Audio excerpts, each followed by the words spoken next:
తెలంగాణ మాజీ ముఖ్యమంత్రి BRS party అధినేత కల్వకుంట్ల చంద్రశేఖరరావు సారు తెలంగాణ ముఖ్యమంత్రి రేవంత్ రెడ్డి పైన అనేకమైనటువంటి కుట్రలు పన్నేటటువంటి కార్యక్రమం చేస్తున్నాడు. అయితే గతంలోనే కేసీఆర్ కీలకమైనటువంటి వ్యాఖ్యలు చేసిన కాంగ్రెస్ పార్టీని ఉద్దేశించి తర్వాత రేవంత్ రెడ్డి ముఖ్యమంత్రి పదవిని కూడా ఖచ్చితంగా ఖతం చేస్తామనేటటువంటి మాటలు ఓవైపు బీఆర్ఎస్ పార్టీకి సంబంధించినటువంటి ఎమ్మెల్యేలు, మాజీ మంత్రులు, అట్లనే ఎమ్మెల్సీలు, కొంతమంది ఎంపీలు కూడా మాట్లాడినటువంటి మాటలు కూడా మనం చూస్తాం. అయితే కేసీఆర్ నిన్న జరిగినటువంటి ఏదైతే ప్రముఖ ఛానల్లో ఇంటర్వ్యూలో కూడా కేసీఆర్ మాట్లాడినటువంటి మాట ఏంది, ఎట్టి పరిస్థితులలో రేవంత్ ప్రభుత్వం కూలిపోతుంది, రేవంత్ ప్రభుత్వం నిలకడగా ఉండేటటువంటి పరిస్థితి లేదు, రేవంత్ రెడ్డికి సంబంధించినటువంటి ఏదైతే ప్రభుత్వం ఉందో కాంగ్రెస్ పార్టీ నుండి దాదాపు 28 మంది ఎమ్మెల్యేలు మాతో టచ్లో ఉన్నారు, మేము తలుచుకుంటే కాంగ్రెస్ ప్రభుత్వాన్ని ఈజీగా పడగొడతాము, మేము తలుచుకుంటే ఖచ్చితంగా బీఆర్ఎస్ ప్రభుత్వాన్ని స్థాపిస్తామనేటటువంటి మాటల్ని కూడా మాజీ ముఖ్యమంత్రి కేసీఆర్ మాట్లాడుతున్నటువంటి పరిస్థితి. అయితే కేసీఆర్కు ఏమైంది, ఎందుకు కేసీఆర్ ఈ విధంగా మాట్లాడే ప్రయత్నం చేస్తూ ఉన్నాడు? ఓన్లీ కేసీఆర్ కాదు, కేసీఆర్ కుమారుడు, కేసీఆర్ వాళ్ళ అల్లుడు, కేసీఆర్కు సంబంధించినటువంటి దాదాపు బీఆర్ఎస్ పార్టీకి సంబంధించినటువంటి మాజీ ఎమ్మెల్యేలు, ఓడిపోయినటువంటి ఎమ్మెల్యేలు, కొంతమంది ప్రజెంట్ ఉన్నటువంటి ఎమ్మెల్యేలు కూడా ఇదే వ్యాఖ్యలు చేస్తున్నారు. ఎట్టి పరిస్థితులలో ప్రభుత్వాన్ని కూల్చేస్తాం, ప్రభుత్వాన్ని ఖతం చేస్తాం, ఎట్టి పరిస్థితుల్లో రేవంత్ పదవిని భూస్థాపితం చేస్తామనేటటువంటి మాటలు కూడా కేసీఆర్ బృందం మాట్లాడుతున్నటువంటి పరిస్థితి. ఒకవేళ కేసీఆర్ నిజంగానే కాంగ్రెస్ ప్రభుత్వాన్ని కూల్చేటటువంటి పరిస్థితి ఉంటే ఎట్లా కూల్చోవచ్చు, కేసీఆర్ కూల్చేటటువంటి అవకాశం ఉండొచ్చు అనేది కూడా బ్రీఫ్గా ఒక 2 నిమిషాలు మాట్లాడే ప్రయత్నం చేద్దాం. అంతకంటే ముందు కేసీఆర్ సారు కాంగ్రెస్ పార్టీకి సంబంధించినటువంటి ఎమ్మెల్యేలు దాదాపు 64 మంది ఉంటే ఈ 64 మందిలో కేసీఆర్ 30 మందితో ఫోన్ టచ్లో ఉండడం అనేటటువంటి ఒక చర్చ కూడా వినబడుతున్నది. ఈ 30 మంది కాంగ్రెస్ పార్టీ ఎమ్మెల్యేలతో కేసీఆర్ ఫోన్ టచ్లో ఉన్నాడు. ఇంకో అంశం ఏంటి తెలుసా, ఇంకో చర్చ కూడా ఏం వినబడుతుందంటే, కానీ రేవంత్ రెడ్డి అంత సాధారణ పరుడు కాదు, రేవంత్ రెడ్డి అంత సామాన్యమైనటువంటి వ్యక్తి కాదు.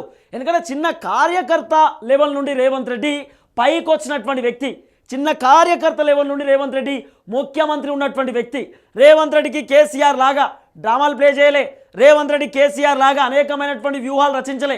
సింపుల్గా రేవంత్ రెడ్డి పోరాటం చేసిండు, ప్రజల కోసం మాట్లాడిండు, జైల్లోకి పోయిండు, లాఠీ దెబ్బలు తిన్నాడు, అనేకమైనటువంటి దుఃఖాల బారిన పడి రేవంత్ రెడ్డి ఆఖరికి ఎలాంటి బ్యాక్గ్రౌండ్ లేకుండా ముఖ్యమంత్రి అయినటువంటి పరిస్థితి. అయితే సింపుల్గా మనం మాట్లాడే ప్రయత్నం చేద్దాం, చాలా జనరల్గా క్లియర్ కట్గా మాట్లాడదాం, అది పెట్టే ప్రయత్నం చేయి. రైట్, ఒకసారి మనం మాట్లాడితే కాంగ్రెస్ పార్టీకి సంబంధించినటువంటి 30 మంది ఎమ్మెల్యేలు ఉన్నారు. ఈ 30 మందితో చాలా క్లియర్గా ఇక్కడ ఎవరు కేసీఆర్ సారు చర్చలు పెడుతుండట. ఇంకో అంశం ఏం తెలుసా, కేసీఆర్ ఈ కాంగ్రెస్ పార్టీకి సంబంధించినటువంటి ఎవరైతే ఎమ్మెల్యేలు ఉన్నారో ఈ ఎమ్మెల్యేలకు ఒక టీము లీడర్ ఉంటాడు. ఈ ఎమ్మెల్యేలకు టీం లీడర్ అంటే ఫర్ ఎగ్జాంపుల్ కాంగ్రెస్ పార్టీలో ఒక కీలకమైనటువంటి నేత, ఒకవేళ ఆయన గనక కేసీఆర్తో టచ్లో ఉంటే కేసీఆర్ కాంగ్రెస్కి సంబంధించిన కీలక నేతకు ఏమని ఆఫర్ ఇస్తున్నట్ట అంటే, రేవంత్ రెడ్డి ప్లేస్లో మిమ్మల్ని తీసుకొస్తా, రేవంత్ రెడ్డి ప్లేస్లో మిమ్మల్ని ముఖ్యమంత్రి చేస్తా, లేకపోతే బీఆర్ఎస్ పార్టీ ఒకవేళ గవర్నమెంట్లోకి వస్తే, బీఆర్ఎస్ పార్టీ అధికారంలోకి వస్తే ఇక్కడ కేసీఆర్ ముఖ్యమంత్రి, కాంగ్రెస్ పార్టీకి సంబంధించినటువంటి కీలక నేత ఎవరైతే ఉంటారో ఆయనకు ఒక కీలకమైనటువంటి పదవి ఇస్తా, లేకపోతే ఉప ముఖ్యమంత్రి పదవి నీకు ఇస్తా అని చెప్పి ఇక్కడ కాంగ్రెస్ పార్టీకి సంబంధించినటువంటి కీలక నేతకు కేసీఆర్ ఏది బంపర్ ఆఫర్ ఇస్తున్నాడు. అయితే ఆ కీలక నేత కూడా నాతో టచ్లో ఉన్నాడు, నేను ఇట్లా చిట్కేసుడితోటే కన్నుగొట్టుడితోటే మా పార్టీలోకి జాయిన్ కావడానికి 25 మంది రెడీగా ఉన్నారు అని చెప్పి కేసీఆర్ మాట్లాడుతున్నటువంటి మాట ఎట్లా పాసిబుల్ అవుతుంది? ఓవైపు రేవంత్ రెడ్డికి సంబంధించినటువంటి స్పెషల్ టీం కూడా రంగంలోకి దిగింది, ఓవైపు రేవంత్ రెడ్డి కూడా ఎవరెవరైతే కేసీఆర్తో ఎమ్మెల్యేలు టచ్లో ఉన్నారో, ఎవరెవరైతే కేసీఆర్తో మాట్లాడేటటువంటి ప్రయత్నం చేస్తూ ఉన్నారో, ఎవరెవరైతే సొంత పార్టీ పైన బురద చల్లుదామనేటటువంటి కార్యక్రమంలో ఉన్నారో, ఎవరెవరైతే కాంగ్రెస్ పార్టీ మోచేతి నీళ్లు తాగి కాంగ్రెస్ పార్టీ రొమ్ము పైన గుద్దడానికి ఎవరెవరైతే రెడీగా ఉన్నారో వాళ్ళందరినీ కూడా మీరు పూర్తి స్థాయిలో నిఘా పెట్టండి. ఎవరైనా కేసీఆర్తో టచ్లో ఉంటే ఇమీడియట్లీ వాళ్ళకి నోటీస్ ఇచ్చే ప్రయత్నం చేద్దామనేటటువంటి ఆలోచనలో కూడా రేవంత్ రెడ్డి టీం ఉన్నట్టుగా కూడా కొంత చర్చలు వినబడుతున్నటువంటి పరిస్థితి. అంటే కేసీఆర్ వాస్తవానికి అధికారం లేకపోతే వాస్తవానికి ఆయన ఉండలేడు, అధికారం కోల్పోతే కేసీఆర్ అసలు ఆయనకి నిద్ర కూడా పట్టినటువంటి సిచ్యువేషన్ కూడా ఉంటుంది. అందుకే 14 సంవత్సరాల కంటే ముందు కేసీఆర్ సార్ ఇంటర్వ్యూలు ఇచ్చిండు. ఆఫ్టర్ లాంగ్ టైం 12-13 ఇయర్స్ తర్వాత ఇదే కేసీఆర్ ఎప్పుడో 14 సంవత్సరాల కంటే ముందు ఇచ్చినటువంటి టీవీ ఛానల్కి మళ్ళీ పోయి ఇంటర్వ్యూ ఇచ్చినటువంటి పరిస్థితి. అంటే ఎంత భయం వచ్చిందండి కేసీఆర్కు, ఎంత భయపడతా ఉన్నాడు. సింపుల్ కేసీఆర్ బాధ ఏంది, ఒకవేళ రేవంత్ రెడ్డి ముఖ్యమంత్రి ఉంటే ఫోన్ ట్యాపింగ్ వ్యవహారంలో తీసుకుపోయి లోపడేస్తాడు, లేకపోతే 10 సంవత్సరాలలో 6,72,000 కోట్ల రూపాయల అప్పు పైన తీసుకుపోయి లోపడేస్తాడు, లేకపోతే 81,000 కోట్ల రూపాయలకు సంబంధించిన విద్యుత్ పైన తీసుకుపోయి లోపడేస్తాడు, 100 కోట్ల రూపాయలకు ఎకరం ఉండాల్సినటువంటి భూమిని అడ్డికి పావుశారు 60 కోట్లకు 70 కోట్లకు 30 కోట్లకు అమ్ముకున్నటువంటి దాఖలాలు కూడా మనం చూసినాం. ఈ అంశంలో కూడా తీసుకుపోయి లోపడేయవచ్చు. లేకపోతే కేటీ రామారావుకి సంబంధించినటువంటి ఏదైతే ఫినిక్స్ కంపెనీలు కానివ్వండి, లేకపోతే కేటీఆర్కి సంబంధించిన హెచ్ఎండిఏకి సంబంధించినటువంటి దందా కానివ్వండి, ఇవన్నీ దందాలకు కూడా తీసుకుపోయి లోపడేసేటటువంటి పరిస్థితి ఉంటుందేమో. ఒకవేళ తీసుకుపోయి చెంచల్గూడలో చెర్లపల్లిలో వేస్తాడేమో. కాబట్టి రేవంత్ రెడ్డి పదవిని ఖతం చేయడానికి కేసీఆర్ నానా రకాలుగా ట్రై చేసేటటువంటి అవకాశం కూడా ఉండొచ్చు అనేటటువంటి ఒక చర్చ కూడా వినబడుతున్నటువంటి పరిస్థితి. అంత సామాన్యంగా కేసీఆర్ అంత ఈజీగా పకడ్బందీ వ్యూహాలతో ఉండకుండా అయితే ఉండడు. ఖచ్చితంగా వ్యూహాలు ఉంటాయి, అనేకమైనటువంటి కారణాలు ఉంటాయి, అనేకమైనటువంటి కీలకమైనటువంటి అంశాలు కూడా కేసీఆర్ దగ్గర దాగుంటాయి. ఒకవేళ కేసీఆర్ కాంగ్రెస్ ప్రభుత్వాన్ని పడగొడితే ఎట్లా పడగొట్టొచ్చు ఏందనేది బ్రీఫ్గా నేను కూడా దీంట్లో కొద్దిగా చెప్పేటటువంటి ప్రయత్నం చేస్తాను. నేను కూడా ఒక లేఖ రాసుకున్నా. ఒకవేళ కేసీఆర్ నిజంగా కాంగ్రెస్ ప్రభుత్వాన్ని ఖతం చేసేటటువంటి అవకాశం ఉంటే ఎట్లా చేయవచ్చు, ఎట్లా పాసిబుల్ అవుతుంది, అసలు కేసీఆర్ తోటి అవుతుందా కాదా అనేది కూడా ఒక్కసారి మనం బ్రీఫ్గా మాట్లాడుకుంటే, Congress party for example Congress సర్కార్లో ఉంది. కాంగ్రెస్ మీరు బ్రీఫ్గా చూడండి, కాంగ్రెస్కి 64 సీట్లు ఉన్నాయి. ఈ 64 సీట్లు ప్లస్ ఒకవేళ బీఆర్ఎస్ పార్టీలో 39 మంది ఎమ్మెల్యేలు ఉన్నాయి కదా, అయితే 64 ప్లస్ 9 వేసుకుందాం. ఆ 9 మంది వేయరు అనుకుందాం. బీఆర్ఎస్ పార్టీ నుండి 39 ఉంటే బీఆర్ఎస్ పార్టీకి ఈ 39 నుండి 9 మైనస్ చేస్తే 30 మిగులుతాయి కేసీఆర్కి. సరే, 30 మిగిలితే దీంట్లోకి వెళ్ళి 9 మంది పోతే ఇక్కడ 73 మంది అవుతారు. ఏది కాంగ్రెస్ పార్టీకి. ఒకవేళ 9 మంది బీఆర్ఎస్ నుండి కాంగ్రెస్లోకి వస్తే సో 73 కదా. కేసీఆర్ చేసేటటువంటి కథ ఏంటి, సింపుల్గా చెప్తా. కేసీఆర్ ప్రభుత్వాన్ని ఎట్లా కూలుస్తాడు, ఎందుకంటే ఓవైపు కాంగ్రెస్కి సంబంధించినటువంటి సంఖ్య కూడా పెరుగుతూ ఉన్నది. 64 ఉండాల్సింది 73 కూడా వచ్చినటువంటి పరిస్థితి. అంటే గట్టి పిల్లర్ లెక్క అవుతుంది, స్ట్రాంగ్ పిల్లర్ లెక్క అవుతుంది. అంత ఈజీగా ముట్టుకునేటటువంటి అవకాశం కూడా ఉండకపోవచ్చు. మరి అయినప్పటికీ ఎట్లా పాసిబుల్ అవుతుంది, పాసిబుల్ అయ్యేటటువంటి అవకాశం ఉందా లేదా అనేది కూడా ఒక్కసారి మనం బ్రీఫ్గా చూసుకుంటే, బీఆర్ఎస్ పార్టీ ఫర్ ఎగ్జాంపుల్ ఉంది. ఈ బీఆర్ఎస్ పార్టీ కేసీఆర్ సార్కు 30 ఉంటాయి. ఇలాకెళ్ళి 9 పోతాయి కదా కాంగ్రెస్ పార్టీకి. 30 ఉంటే సార్ ఎట్లా టెండర్ పెట్టిండు, కాంగ్రెస్లో ఉన్నటువంటి ఎమ్మెల్యేలకు 25 మందికి టెండర్ పెట్టిండు సారు. 25 మంది అంటే 30 + 25. ఇక అర్థమవుతుందా, 30 + 25. అయితే ఈ 25లో కేసీఆర్ చేసినటువంటి కథ ఏంది తెలుసా, అసలు కథ చూడండి. ఈ 25లో కేసీఆర్ చేసినటువంటి భాగవతం ఏంది, ఒక టీం లీడర్ ఉంటాడు. ఈ టీం లీడర్తో మాట్లాడతాడు కేసీఆర్. కాంగ్రెస్ పార్టీలో ఉన్నటువంటి ఒక టీం లీడర్. ఆ టీం లీడర్కు రేవంత్ రెడ్డి అంటే ఇష్టం ఉండదు. రేవంత్ రెడ్డి ముఖ్యమంత్రి అవ్వడం ఇష్టం ఉండదు, రేవంత్ రెడ్డి అంటే ఇష్టం ఉండదు. ఆ టీం లీడర్తో మాట్లాడి, మీరు ఎట్టి పరిస్థితిలో కాంగ్రెస్ పార్టీ ఎమ్మెల్యేలను బీఆర్ఎస్ పార్టీలోకి తేయండి, మనం ప్రభుత్వాన్ని ఫామ్ చేద్దాం. అప్పుడు నేను ముఖ్యమంత్రి, మీరు ఉప ముఖ్యమంత్రి, ఎవరైతే 25 మంది కీలకమైనటువంటి ఎమ్మెల్యేలు వస్తారో వాళ్ళకు మనం మంత్రి పదవులు ఇచ్చే ప్రయత్నం చేద్దాం, కీలకమైనటువంటి పగ్గాలు వాళ్ళకే అందజేసేటటువంటి ప్రయత్నం చేద్దామంటూ కూడా కేసీఆర్ ఈ 25 మంది ఎమ్మెల్యేలకు బంపర్ ఆఫర్ ఇచ్చేటటువంటి ప్రయత్నం కూడా చేయవచ్చు. ఇది కూడా జరిగేటటువంటి అవకాశం ఉంటుంది. ఇంకో అంశం కూడా మీకు చెప్పేటటువంటి ప్రయత్నం చేస్తా. ఇది 30 + 25 ఎంత అయింది, 55 ప్లస్ ఈ టీం లీడరు 1 56 అయింది. ఇక్కడ మీరు బాగా క్యాలిక్యులేట్ చేయర్రి. ఒకవేళ 55 వేసుకున్నా కూడా ఇక్కడ 73 - 25 వేసుకుంటే 25 వేసుకుంటే 48.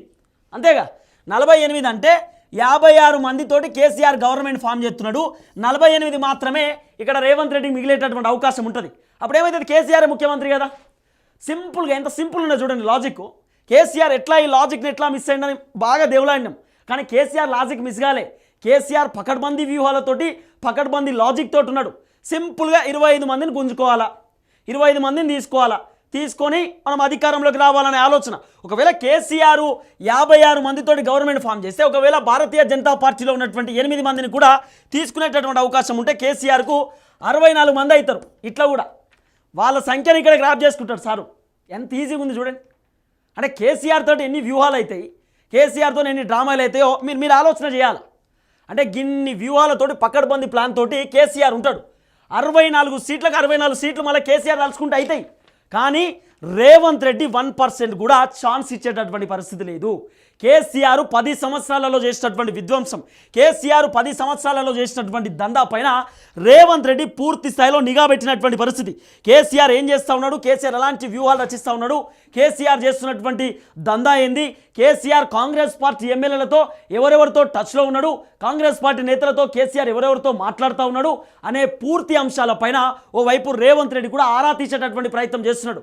ఇంటెలిజెన్స్ వ్యవస్థ కూడా చెప్పిండట, స్పెషల్ టీంని కూడా ఏర్పాటు చేసే ప్రయత్నం చేసిండట.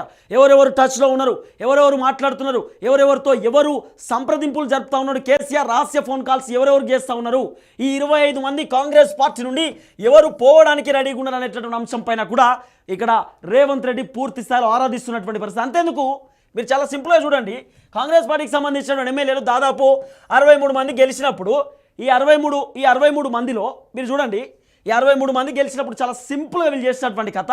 డీకే శివకుమార్ ఉన్నాడు కదా, ఎక్కడ కాంగ్రెస్ పార్టీ వాళ్ళు పుసుక్కున పోయి బీఆర్ఎస్ కండవనో బీజేపీ కండవనో కప్పుకుంటారు అనేటటువంటి ఆలోచనతోటి ఇక్కడ గెలిచినటువంటి వాళ్ళని తీసుకుపోయి బెంగళూరులో దాచిపెట్టిండు. అంటే ఇంత భయం కాంగ్రెస్ ఎమ్మెల్యేలు అంటే నిలకడ లేనటువంటి వ్యక్తులు కూడా కొంతమంది ఉంటారు. కాబట్టి దీనిలో ఒక టీమ్ లీడర్ పెట్టి కేసీఆర్ సారు 25 మంది కాంగ్రెస్ పార్టీకి సంబంధించిన ఎమ్మెల్యేలను లాక్కుందామనే ఆలోచనలో ఉన్నాడు. అయితే ఇంకోటి ఏంది, మరి నిజమే కాదన్న, మరి కేసీఆర్ గవర్నమెంట్ ఫామ్ చేస్తే 39 మంది ఉన్నారు, ఈ 39 మంది ప్లస్ ఒక 25 వేసుకుంటే కరెక్ట్ సంఖ్య అవుతుంది కదా అని అట్లా లేదు కథ. ఇప్పుడు కొంతమందికి ఏంది భయం అవుతుంది, మల్లారెడ్డి ఉన్నాడు, వీళ్ళు ఉన్నారు, వాళ్ళకి భయం రేవంత్ రెడ్డి పుచ్చుకున్న తీసుకుపోయి లోపటెత్తడేమో, మా బట్టలు ఇప్పుతాడేమో, పరిశాన్ అవుతుందేమో, ఇబ్బంది అవుతుందేమో అనేటటువంటి భయంతో చాలామంది ఉన్నారు. కాబట్టి వాళ్ళు ఇటు కేసీఆర్కి చెప్పకుండా వాళ్ళకి వీళ్ళకి చెప్పకుండా లట్టుకున్న దునికేటటువంటి ప్రయత్నం చేస్తూ ఉన్నారు. ఎందుకు, అరెస్టు బారిన పడకుండా వాళ్ళ అవినీతిని ఎట్టి పరిస్థితుల్లో కప్పిపుచ్చుకోవడానికి, వాళ్ళు చేసేటటువంటి దందాలను కప్పిపుచ్చుకోవడానికి టక్కున కాంగ్రెస్ పార్టీలో పోతే సేఫ్ జోన్లో ఉంటాం కదా, కాబట్టి పెద్ద ఇబ్బంది ఉండకుండా పారిపోయేటటువంటి ప్రయత్నం కూడా కొంతమంది చేస్తూ ఉన్నారు. ఇది కూడా పూర్తి స్థాయిలో నడుస్తున్నటువంటి అంశం.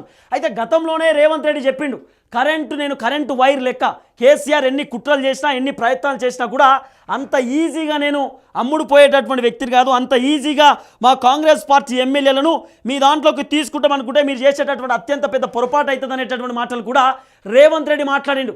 అది కూడా మనం చూసేటటువంటి ప్రయత్నం చేసినాం. కానీ సింపుల్గా కేసీఆర్ అయితే ఈ సంఖ్యని మ్యాచ్ చేసేటటువంటి ప్రయత్నం చేస్తాడు. సింపుల్గా మళ్ళీ చెప్తున్నా, కాంగ్రెస్ పార్టీకి 64 ఉన్నాయి, ఈ 64లో ఒకవేళ బీఆర్ఎస్ పార్టీకి సంబంధించినటువంటి 39 మంది ఉన్నారు, దాంట్లో 9 మంది కాంగ్రెస్లో పోతే 73 మంది అవుతారు, 73 మంది అయితే బీఆర్ఎస్కు 30 ఉంటాయి, 30 ప్లస్ కాంగ్రెస్లోకి వెళ్ళి 25 మంది తీసుకుంటాడు, 55 మంది అవుతారు. బీజేపీలో 8 మంది ఉన్నారు, కాంగ్రెస్ 73 మైనస్ 25, దాంట్లోకి వెళ్ళి 73 మంది కాంగ్రెస్లో ఉంటే దాంట్లోకి వెళ్ళి 25 మంది బీఆర్ఎస్లోకి వచ్చారు అనుకో, కాంగ్రెస్కి ఎంతమంది మిగులుతారు, 48 మంది మాత్రమే. తర్వాత ఏమవుతుంది, బీఆర్ఎస్ పార్టీ ఎట్లా ఫామ్ చేస్తాడు, 30 మంది ప్లస్ కాంగ్రెస్లోకి వెళ్ళి వచ్చినటువంటి 25 మంది 55 మంది ఉంటారు, 55 ప్లస్ ఒకవేళ బీజేపీలో వచ్చారనుకో సార్కు కరెక్ట్గా 63 మంది అవుతారు, ప్లస్ ఒక టీమ్ లీడర్ని కాంగ్రెస్లోకి వెళ్ళి తీసుకున్నాడు అనుకో 64 మంది. అంటే సేమ్ కాంగ్రెస్కి సంబంధించినటువంటి సంఖ్యని కేసీఆర్ సారు మ్యాచ్ చేసేటటువంటి కార్యక్రమం కూడా చేయొచ్చు అంటున్నా. ఇట్లా చేసేటటువంటి అవకాశం కూడా ఉంటుంది. కానీ రేవంత్ రెడ్డి దానికి అవకాశం ఇయ్యడు. రేవంత్ రెడ్డి ప్లాన్ ఏందిరికైనా బీఆర్ఎస్ ఎల్పీని విలీనం చేసుకోవాలా. ఎట్లా చేసుకుంటాడు, 60 మంది ఉన్నారు, ఏదైతే ఈ బీఆర్ఎస్ పార్టీలో 30 మంది ఉన్నారు అనుకుందాం, ఈ 30 మంది ఉంటే రేవంత్ రెడ్డి 60 ప్లస్ ఇక్కడ 20 మందిని గుంజుకునేటటువంటి ప్రయత్నంలో ఉన్నాడు. అప్పుడు సంఖ్య డబుల్ అవుతుంది, 60, 70, 80, 84 ఉన్నారు. 84 ఏంది, 90 అయినా కూడా ఆశ్చర్యపోవాల్సినటువంటి అవసరం లేదు. ఆఖరికి అలా 10 మంది మిగిలిన, అంటే ఇన్ని వ్యూహాలు కూడా చేస్తాడు. 2 BHK మాత్రమే అని చెప్పిండు కదా హరీష్ రావు, కేసీఆర్, కేటీఆర్ వీళ్ళు మిగిలేటటువంటి అంశం ఉన్నా కూడా ఆశ్చర్యపోవాల్సిన అవసరం లేదు. అంటే ఇంత భయంకరమైనటువంటి రాజకీయం తెలంగాణ రాష్ట్రంలో నడుస్తున్నది. నాకెక్కువ కావాలా, నీకెక్కువ కావాలా అంతే. ఒకవేళ రేవంత్ రెడ్డి కనుక బీఆర్ఎస్కి సంబంధించినటువంటి ఎమ్మెల్యేలను పుసుక్కున 20 మందిని ఇట్లా తీసుకున్నాడు అనుకో, 20 లేదా 22 మంది 23 మందిని కనుక కాంగ్రెస్ పార్టీలోకి గుంజుకున్నాడే అనుకో, ఖచ్చితంగా కేసీఆర్ ప్రభుత్వాన్ని ఫామ్ చేయడం కష్టం. ఒకవేళ కేసీఆర్ భారతీయ జనతా పార్టీలో ఉన్నటువంటి ఎవరైతే 8 మంది ఉన్నారో ఈ 8 మంది ఎమ్మెల్యేలను కూడా బీఆర్ఎస్లోకి తీసుకుంటే కూడా హైలీ ఇంపాసిబుల్, గవర్నమెంట్ ఫామ్ చేయడం కష్టం. కాబట్టి ఇప్పుడు రేవంత్ రెడ్డి బాధ ఏంది, సంఖ్య పెంచుకోవాల్సినటువంటి అవసరం ఉంటుంది. ఎందుకంటే కేసీఆర్ అనే వ్యక్తి ఎక్కడ భయపడతలేడు. రేవంత్ రెడ్డి పలుసార్లు భయపెడదామనేటటువంటి ఆలోచన కూడా చేసిండు, కానీ భయపడేటటువంటి అవకాశం ఎక్కడ కూడా కనబడతలేదు. కాబట్టి ఎట్టి పరిస్థితులలో రేవంత్ రెడ్డి అనేక వ్యూహాలు రచిస్తాడు. కేసీఆర్కి అవకాశం ఇచ్చేటటువంటి పరిస్థితి లేదు. కేవలం కేసీఆర్ రేవంత్ రెడ్డిని భయపెట్టేటటువంటి ప్రయత్నమే చేస్తూ ఉన్నట్టు కూడా ఒక చర్చ నడుస్తున్నటువంటి పరిస్థితి. సో చూడాల్సిన అవసరం ఉంటుంది కేసీఆర్ ఎలాంటి కీలకమైనటువంటి డిసిషన్స్ తీసుకుంటాడు, రేవంత్ రెడ్డి డిసిషన్స్కి ఎలాంటి చెక్ పెట్టబోతున్నాడు, ఎలాంటి వ్యూహాలు రచించేటటువంటి అవకాశం ఉందనేది కూడా చూడాలి. కానీ రహస్య ఫోన్ కాల్స్ పైన కూడా రేవంత్ రెడ్డి ఆరా తీస్తూ ఉన్నాడట. సో కేసీఆర్ సారు ఎమ్మెల్యేలకు ఫోన్లు చేయించి మరి మీరు బీఆర్ఎస్ పార్టీలోకి రండి, మనం ప్రభుత్వాన్ని ఫామ్ చేద్దాం, కీలకమైనటువంటి వ్యూహాలు ఉంటాయి, కొత్త కొత్త ఉపాయాలు కడతా ఉన్నాం మేము రండి అనేటటువంటి అంశానికి కూడా కేసీఆర్ టీం కాంగ్రెస్ పార్టీ ఎమ్మెల్యేలతో టచ్లో ఉండననేటటువంటి చర్చ కూడా వినబడుతున్నటువంటి పరిస్థితి. అయితే రేవంత్ రెడ్డి మాత్రం రంగంలోకి దిగి పూర్తి స్థాయిలో ఎవరెవరైతే ఇటు కేసీఆర్తో కాంగ్రెస్ ఎమ్మెల్యేలు మాట్లాడుతూ ఉన్నారో ఎట్టి పరిస్థితుల్లో వాళ్ళని కట్టడి చేసేటటువంటి ప్రయత్నం కూడా చేస్తూ ఉన్నాడు. కేసీఆర్తో మాట్లాడకుండా ఎవరైతే మాట్లాడేటటువంటి వ్యక్తులు ఉన్నారో వాళ్ళపైన పూర్తి స్థాయిలో వేటు వేసేటటువంటి ప్రయత్నం కూడా రేవంత్ రెడ్డి కీలకమైనటువంటి నిర్ణయాలు తీసుకునే ప్రయత్నంలో ఉన్నాడు. సో చూద్దాం ఏం జరగబోతుందో, ఎలాంటి కీలకమైనటువంటి అంశాలు తెరపైకి వస్తుందనేది కూడా చూడాల్సిన అవసరం ఉంటుంది.